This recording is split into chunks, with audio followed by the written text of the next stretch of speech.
ఆత్మీయ జీవితంలో అది ఒక అలవాటుగా మారిపోవాలి. ఏంటంటే ఎల్లవేళలా దేవుణ్ణి స్తుతించడం.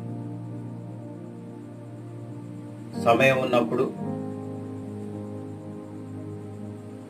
ఖచ్చితంగా దేవుణ్ణి తను స్తుతించే ఒక అలవాటును వాడుకగా పెట్టుకోవాలి. తద్వారా తనకు కలిగే లాభం ఏంటంటే తనకి ఎలాంటి ఆపద కలగకుండా అన్ని వేళలలో ఆయన దూతలు ఆ వ్యక్తిని కాపాడుతూ ఉంటారు. తన మార్గంలో తను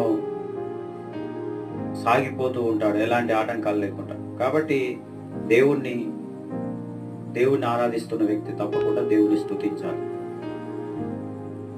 దైవ భక్తుడికి, ఒక విశ్వాసికి, దేవుని పైన విశ్వాసం ఉంచిన వ్యక్తికి ఉండాల్సిన ముఖ్యమైన లక్షణం దేవుణ్ణి స్తుతించడం.